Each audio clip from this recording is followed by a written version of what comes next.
결혼한 당신, 배우자와 마지막으로 친밀한 관계를 맺은 것이 언제입니까? 이 질문이 불편하게 느껴졌다면 오늘 이야기는 아마 당신을 위한 것입니다. 우리가 쉽게 입에 올리지 못하는 이 단어, 섹스리스. 이것은 특별한 누군가의 이야기가 아닙니다. 생각보다 훨씬 많은 부부가 조용히 안고 있는, 그러나 아무에게도 꺼내지 못하는 문제입니다. 오늘은 그 침묵 뒤에 숨겨진 진짜 이유들을 하나씩 풀어봅니다.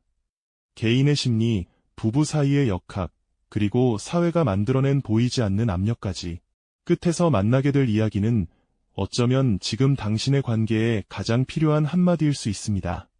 섹스리스라는 단어를 들으면 많은 분이 단순히 성관계가 없는 상태를 떠올립니다. 하지만 전문가들이 말하는 섹스리스는 조금 더 넓은 의미를 가지고 있습니다. 한 달에 한 번 이하의 성관계를 가지거나 아예 없는 상태가 지속되는 부부를 섹스리스로 분류하는데 핵심은 횟수가 아닙니다. 두 사람 사이의 친밀한 접촉에 대한 욕구와 시도 자체가 사라지고 있다는 것, 그것이 진짜 문제입니다. 그리고 이 현상의 규모는 많은 분의 예상을 뛰어넘습니다.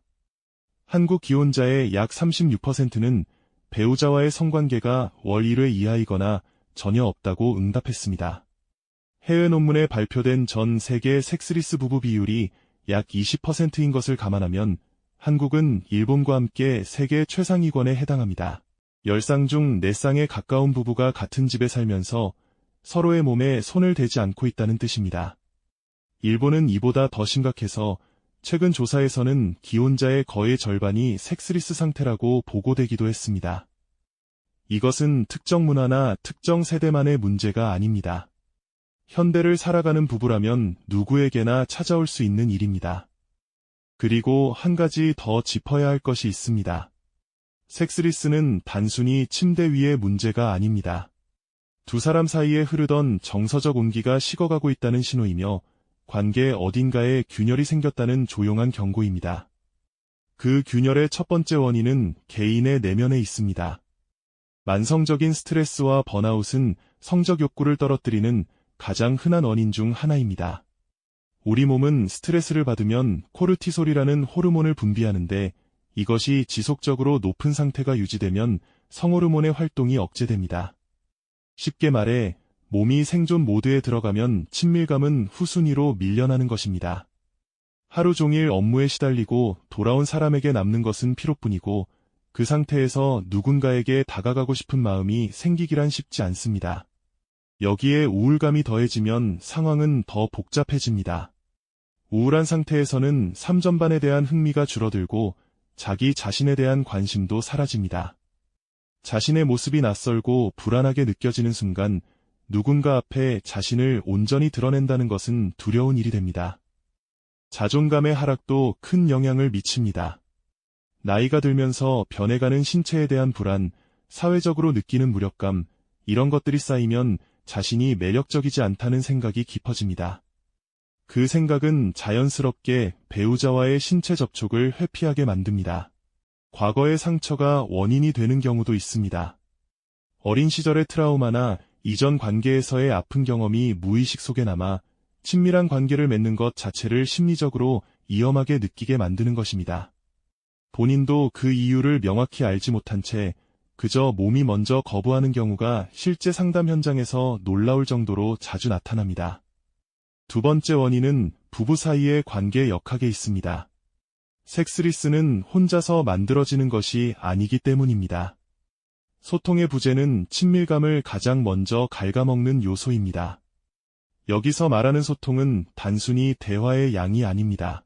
서로의 감정을 나누고 상대의 마음에 관심을 기울이는 정서적 교류를 의미합니다. 이것이 끊기면 두 사람 사이에는 보이지 않는 벽이 세워지고 신체적 접촉은 그 벽을 넘지 못합니다. 쌓여있는 불만과 해결되지 않은 갈등도 마찬가지입니다. 작은 서운함이 말해지지 않은 채 겹겹이 쌓이면 어느 순간 그것은 상대에 대한 분노나 원망으로 변합니다. 화가 난 상태에서, 마음이 상한 상태에서 상대와 가까워지고 싶은 사람은 없습니다. 애착 유형의 차이도 원인이 됩니다. 사람마다 관계를 맺는 고유한 방식이 있는데 한쪽은 가까이 다가가고 싶은데 다른 쪽은 거리를 두고 싶어 하는 경우 이 엇갈림이 반복되면 두 사람 모두 지치게 됩니다. 다가가는 쪽은 거절당한다고 느끼고 물러나는 쪽은 압박받는다고 느끼는 것입니다. 육아도 빼놓을 수 없습니다. 아이가 태어나면 부부의 역할은 급격히 변합니다. 연인이었던 두 사람은 갑자기 부모가 되고 모든 에너지는 아이에게로 향합니다. 배우자는 어느새 동료 양육자에 가까운 존재가 되고 두 사람만의 시간과 친밀감은 자연스럽게 뒷전으로 밀립니다. 결국 섹스리스는 두 사람 사이 거리감의 가장 솔직한 표현일 수 있습니다. 세 번째 원인은 우리가 살고 있는 사회 자체에 있습니다. 이 문제를 개인이나 부부 탓으로만 돌리기에는 부족한 이유입니다. 아침부터 밤까지 이어지는 업무, 치열한 경쟁, 불안정한 고용 환경 속에서 살아남는 것만으로도 벅찬 것이 현실입니다. 이런 사회에서 퇴근 후 배우자에게 따뜻한 마음을 건네는 것은 사치처럼 느껴질 수 있습니다.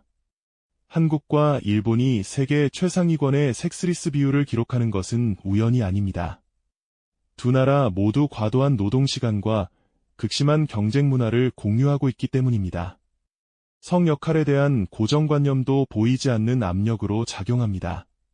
남성은 항상 성적 욕구가 강해야 한다는 편견, 여성은 수동적이어야 한다는 기대, 이런 틀에 갇히면 솔직한 소통은 어려워집니다.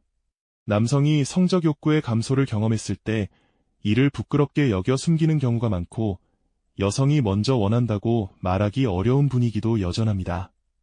미디어의 영향도 무시할 수 없습니다. 화면 속에는 완벽한 몸매와 이상적인 로맨스가 넘쳐나고 소셜미디어에는 행복해 보이는 커플의 모습이 가득합니다. 이런 이미지들은 현실의 관계를 초라하게 느끼게 만들고 성에 대한 비현실적인 기대를 심어줍니다. 개인주의적 가치관의 확산도 한몫합니다. 자기 자신의 행복과 성장을 최우선에 놓는 문화 속에서 관계를 위해 자신의 일부를 내어주는 것이 점점 어렵게 느껴지는 시대입니다. 친밀한 관계에는 자신을 열어 보이는 취약함이 필요한데 그것을 허용하기가 점점 힘들어지고 있다는 뜻입니다. 지금까지 살펴본 것처럼 섹스리스는 한 가지 원인으로 설명할 수 없는 복합적인 현상입니다. 개인의 지친 마음, 부부 사이에 보이지 않는 벽, 사회가 만들어낸 압력이 겹겹이 쌓인 결과입니다. 그렇다면 여기서 어떤 방향으로 나아가야 할까요? 상담 현장에서 오랜 시간 부부를 만나온 전문가들이 공통적으로 하는 이야기가 있습니다. 섹스리스의 해결이 반드시 성관계의 회복을 의미하는 것은 아니라는 것입니다. 더 중요한 것은 두 사람 사이의 정서적 온기를 되살리는 일입니다. 친밀감은 반드시 육체적인 것만을 의미하지 않습니다. 상대의 하루를 궁금해하는 마음, 힘든 날 옆에 조용히 앉아 있어주는 것, 사소한 것에도 고맙다는 말을 건네는 것, 이런 작은 순간들이 모여서 진짜 친밀감을 만들어갑니다.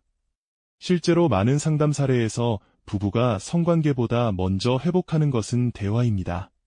서로에게 솔직하게 자신의 감정을 말하는 연습, 상대의 이야기를 판단 없이 들어주는 연습, 이것이 시작점이 됩니다. 처음에는 어색하고 불편할 수 있습니다. 오랫동안 닫아두었던 문을 여는 것은 항상 그렇습니다. 하지만 그 시도 자체가 이미 관계를 향한 한 걸음입니다. 신체적 접촉도 성관계에 국한될 필요가 없습니다. 손을 잡는 것, 포옹을 하는 것, 나란히 앉아 어깨를 기대는 것, 이런 작은 접촉들이 두 사람 사이의 신뢰와 안정감을 다시 쌓아갑니다. 연구에 따르면 이러한 비성적 신체 접촉이 꾸준히 이루어지는 부부일수록 전반적인 관계의 만족도가 높다고 합니다.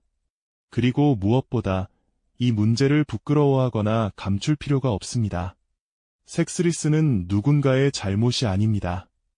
두 사람이 혹은 각자가 힘든 시간을 보내고 있다는 신호일 뿐입니다. 전문가의 도움을 받는 것도 매우 자연스러운 선택입니다. 상담을 시작하는 것은 관계가 끝났다는 뜻이 아니라 관계를 지키겠다는 의지의 표현입니다. 섹스리스는 결국 하나의 질문을 던지고 있는 것인지도 모릅니다. 우리는 서로에게 어떤 존재이고 싶은가? 라는 질문입니다. 그 답은 부부마다 다를 것입니다. 중요한 것은 정답을 찾는 것이 아니라 그 질문을 함께 꺼내 놓을 수 있는 용기입니다. 침묵 속에 묻어두었던 마음을 꺼내는 순간 멀어졌다고 느꼈던 거리는 생각보다 가까울 수 있습니다. 어떤 형태이든 진심으로 서로에게 다가서려는 마음이 있다면 그 관계는 충분히 의미 있고 충분히 아름답습니다.